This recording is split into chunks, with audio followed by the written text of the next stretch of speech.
नमस्कार।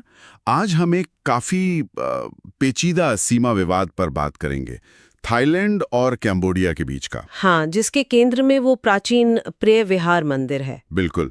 और हमारे पास जो भी जानकारी है, जो स्रोत हैं, उनके आधार पर हम कोशिश करेंगे कि इस मुद्दे की तह तक जाएं, समझे कि आखिर ये है क्या। चलिए देखते हैं। आइए इस मसले को थोड़ा खोलते हैं। बिल्कुल। देखिए, ये सिर्फ कोई जमीन का झगड़ा नहीं है, मतलब सिर्फ टेरिटरी का मामला नहीं है। इसमें इतिहास है, राष्ट्रीय पहचान जुड़ी है और अंतर्राष्ट्रीय कानून की भी कई परतें हैं। अच्छा।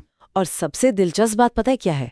कि अंतर्राष्ट्रीय न्यायालय आईसीजे ने मंदिर का मालिकाना हक तो कंबोडिया को दिया है। और तो मंदिर कंबोडिया का है, ये तय है। हाँ, ये 1962 में ही तय हो गया था। पर जो असली तनातनी है ना, वो मंदिर के ठीक आसपास की जमीन को लेकर है। अच्छा, तो जरा पहले मंदिर के बारे में बताइए। मतलब कब बना, कहाँ है ये? है 9वीं से 11वीं सदी के बीच का, भगवान शिव को समर्पित है। और ये डांगरेक पर्वत श्रृंखला की एक आप कह सकते हैं ऊंची चोटी पर है, बिल्कुल कैम्बोडिया और थाईलैंड की सीमा पर। लोकेशन ही इसकी मतलब खास है। हाँ बिल्कुल, यही इसे रणनीतिक और आप कह सकते हैं भावनात्मक रूप से भी महत्वपूर्ण बनाती है दोनों देशों के लिए। और ये विवाद शुरू कहाँ से हुआ? आपने इतिहास का जिक्र किया था। हाँ, तो इसकी जड़ें जाती हैं फ्रांसीसी औपनिवेशिक काल में। 1904 से 1907 के बीच की बात है। अच्छा। फ्रांस तब कंबोडिया पर राज कर रहा था और उसने सियाम यानी आज के थाईलैंड के साथ मिलकर सीमा तय की। तो फ्रांसीसी अधिकारियों ने जो नक्शा बनाया, उसमें मंदिर कंबोडिया के हिस्से में दिखाया गया। लेकिन थाईलैंड ने माना उस नक्शे को? हाँ, यही तो बात है।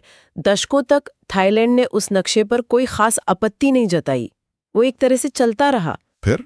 लेकिन 1954 में जब फ्रांसीसी सेना इंडोचीन से हटी, हाँ, अंतर्राष्ट्रीय न्यायालय आईसीजे में, और 1962 में आईसीजे का एक बहुत अहम फैसला आया।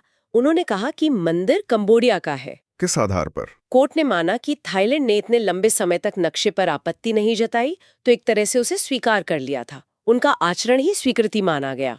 तो 1962 में फैसला आ गया कि मंदिर कंबोडिया का। फिर ये विवाद खत्म क्यों नहीं हुआ? मामला और कैसे उलझा? यहीं पर मामला और पेचीदा हो जाता है, क्योंकि 1962 के फैसले ने ये तो बता दिया कि मंदिर कंबोडिया का है। हाँ। लेकिन मंदिर के आसपास की जो जमीन थी, करीब 4.6 वर्ग किलोमीटर, उसकी सीमा ठीक से तय नहीं की। मतलब अदालत ने ये नहीं बताया कि भाई मंदिर की चारदीवारी कहाँ खत्म होती है और वो विवादित जमीन कहाँ से शुरू होती है। बस यही अस्पष्टता झगड़े की जड़ बनी रही। समझ गया। मतलब ये मुद्दा एक तरह से सुलगता रहा पर सुलझा नहीं।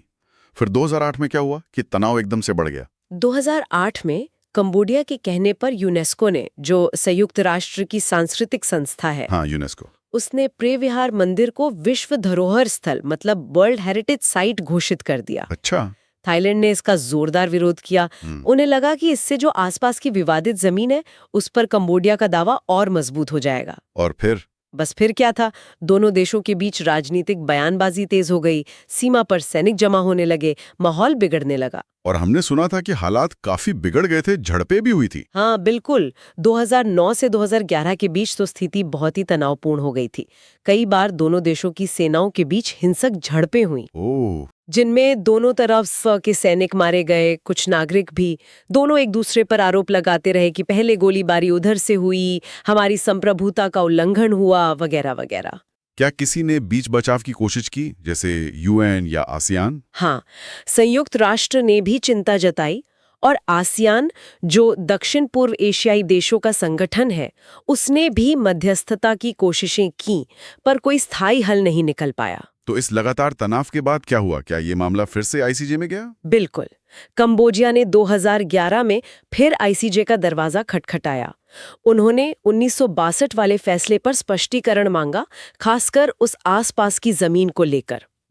और नवंबर 2013 में आईसीजे ने अपना स्पष्टीकरण जारी किया। और क्या कहा गया उस स्पष्टीकरण में? क्या स्थिति साफ हुई? हाँ, इस बार कोर्ट ने बिल्कुल साफ कहा कि न सिर्फ मंदिर, बल्कि मंदिर के आसपास की पूरी पहाड़ी चोटी, जिसे प्रोमोन्ट्री कहते हैं, जिस पर मंदिर बना है, वो पूरा क्षेत्र कंबोडिया की संप्रभुता में आता है। यानी पूरा पहाड़ी इलाका? हाँ, वो पूरा प्रोमोन्ट्री। और अदालत ने थाईलैंड को आदेश दिया कि इस पूरे इलाके से अपने सैनिकों, पुलिस, गार्ड सबको हटाए। अच्छा। अगर हम इसे बड़े परिप्रेक्ष्य में देखें तो ये फैसला विवाद को सुलझाने की दिशा में एक बहुत बहुत बड़ा कदम था, एक मील का पत्थर कह सकते हैं। तो इस 2013 के फैसले के बाद अब जमीनी हकीकत क्या है? क्या सब ठीक हो गया है? तनाव खत्म? देखिए, 2013 के फैसले के बाद तनाव निश्चित रूप से काफी कम हुआ है। ये एक अच्छी बात है। दोनों देशों ने उस विवादित इलाके से अपनी सेनाएं पीछे हटा ली हैं। मंदिर में टूरिज्म भी फिर से शुरू हो गया है, खासकर कंबोडिया की तरफ से लोग आते हैं। लेकिन मुझे लग रहा है कोई लेकिन है। हाँ, लेकिन ये कहना शायद मुश्किल होगा कि सारे मुद्दे पूरी तरह सुलझ गए हैं। कुछ चीजें अभी भी हैं। मतलब क्या क्या अनसुलझे पहलू बाकी हैं? देखिए, कुछ गहरे मुद्दे हैं जो अभी भी मौजूद हैं। एक तो है राष्ट्रवाद का पहलू। घरेलू राजनीति में फायदा उठाने के लिए इस मुद्दे को हवा देते रहते हैं, वोट बैंक के लिए या ध्यान बटाने के लिए। ये तो होता है। और दूसरा, थाईलैंड और कंबोडिया के बीच जो पूरी सीमा है ना, उसका निर्धारण अभी तक पूरा नहीं हुआ है। करीब 15% सीमा अभी भी अचिन्हित है, मतलब डिमार्केटेड नहीं है। ओ, ये तो बड़ी बात है। हाँ, और तीसरा, वो जो औपनिवेशिक काल के नक्शे हैं और जो ऐतिहासिक शिकायतें हैं, उनकी छाया अभी भी कहीं ना कहीं रिश्तों पर पड़ती है। तो ये एक महत्वपूर्ण सवाल उठाता है कि जब तक सीमा पूरी तरह से तय नहीं हो जाती, क्या भविष्य में फिर से तनाव नहीं भड़क सकता? बिल्कुल, ये आशंका बनी रहती है। तो कुल मिलाकर अगर हम देखें, ये प्रहविहार मंदिर का विवाद, इतिहास, वो पुराने नक्शे, राष्ट्रीय गौरव और आज की राजनीति का एक बड़ा ही उलझा हुआ सा मामला है। आपने बिल्कुल सही कहा। आईसीजे के फैसलों ने कानूनी स्थिति तो काफी हद तक साफ कर दी है, इसमें कोई शक नहीं, लेकिन जमीन पर स्थायी शांति लानी है, अच्छे पड़ोसियों वाले रिश्ते बनाने हैं, तो उसके लिए लगातार बातचीत करनी होगी, आपसी समझ बढ़ानी होगी और सबसे जरूरी, वो जो सीमांकन का काम अधूरा है उसे पूरा करना होगा। सही बात है। और जाते जाते श्रोताओं के लिए एक बात सोचने वाली है। हाँ। कि जब अंतर्राष्ट्रीय कानून किसी जमीन या सीमा का फैसला कर भी देता है, तब भी लोगों की जो राष्ट्रीय भावनाएं होती हैं, जो ऐतिहासिक यादें होती हैं या राजनीतिक जरूरतें होती हैं, वो शांति और सहयोग के रास्ते में कितनी बड़ी रुकावट बनी रह सकती हैं, इस पर गौर किया जा सकता है।